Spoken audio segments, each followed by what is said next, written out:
Buongiorno, ben ritrovati a un nuovo appuntamento con A Voi la Linea per approfondire i temi del giorno. Apriamo con la scuola, la prima campanella per l'avvio del nuovo anno scolastico a Udine suonerà il 9 settembre. Intanto oggi a Trieste 20 nuovi presidi firmeranno il contratto a tempo indeterminato, un'operazione che porta una boccata d'ossigeno soprattutto alla dirigenza scolastica che vede ridotti a 16 posti per i quali sarà necessaria la reggenza.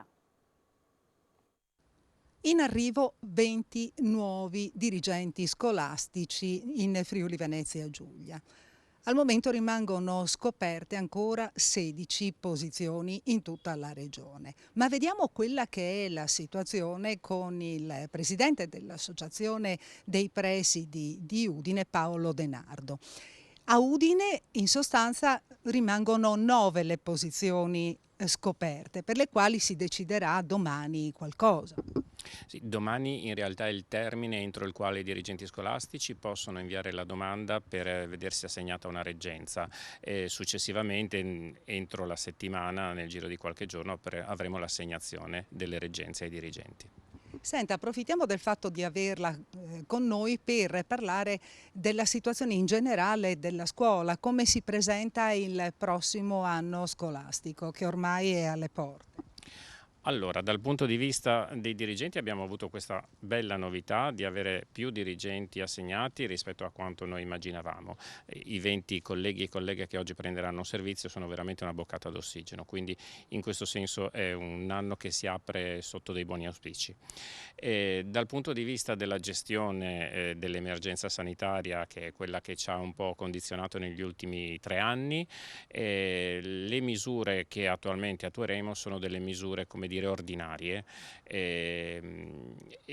salvo che nel corso d'anno non aumentino i dati sui contagi e quindi si ritornerà a distanziamento, mascherine e quant'altro. Però l'inizio insomma, sarà abbastanza soft e speriamo abbastanza sereno.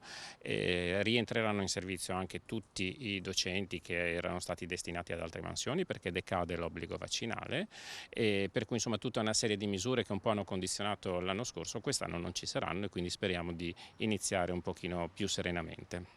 Quindi mascherine, non mascherine, che c'è stata o no questa discussione anche nei giorni scorsi? Ci saranno o non ci saranno? Allora, sì, saranno consigliate in realtà, non saranno obbligatorie, salvo appunto una recrudescenza della pandemia. Naturalmente le prime settimane saranno abbastanza decisive per verificare quanto accadrà.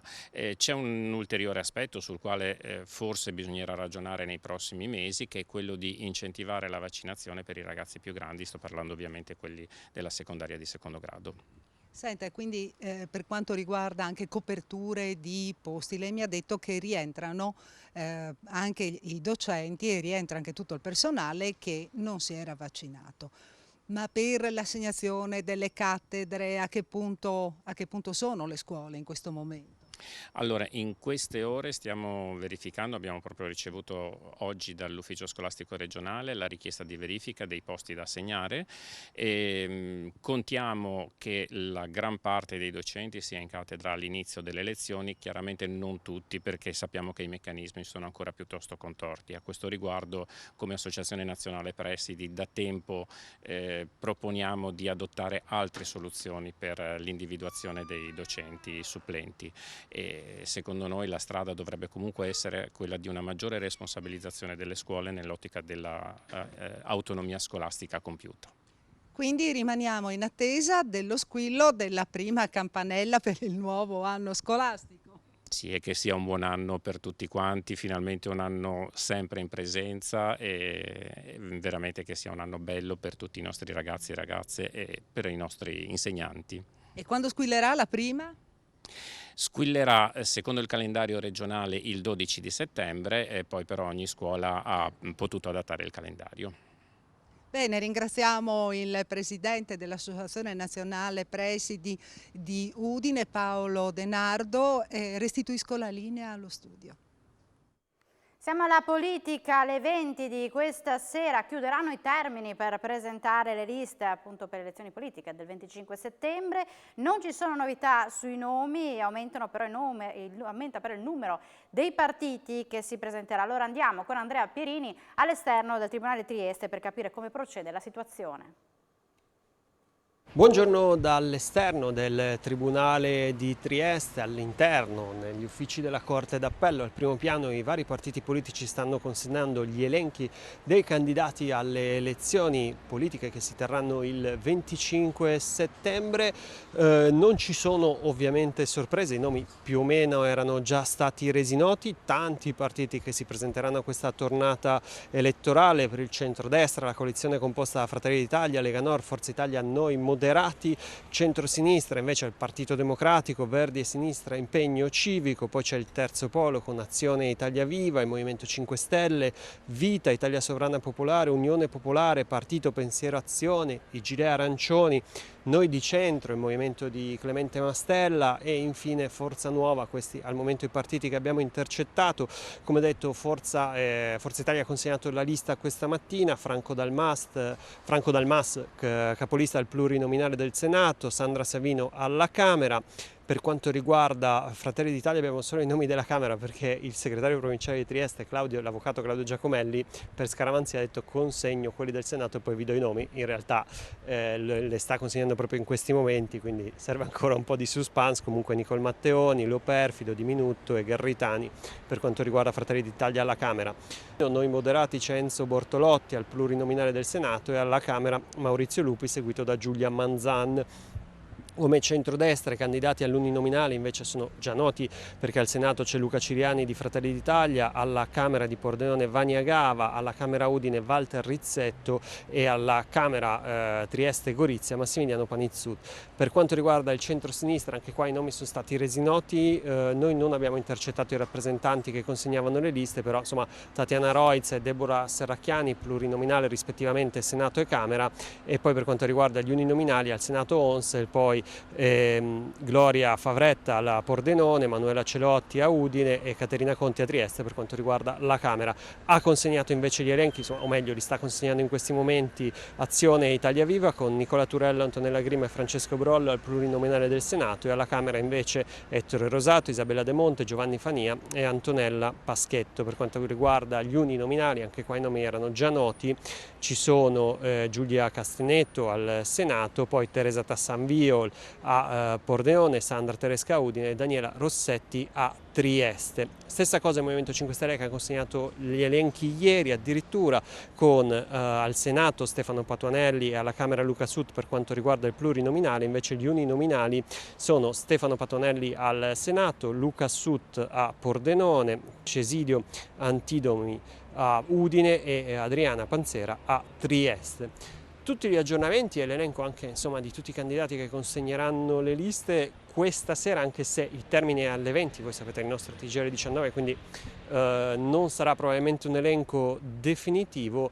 ma domani sicuramente ci saranno gli elenchi definitivi. Ci vorrà poi per la conferma ufficiale un paio di giorni che gli uffici del Tribunale di Trieste completino le procedure e poi finalmente inizierà questa campagna elettorale che si concluderà, lo ricordiamo, col voto del 25 settembre, prima riunione del Parlamento fissata al 13 ottobre. Se non ci sono domande da studio vi restituirei la linea.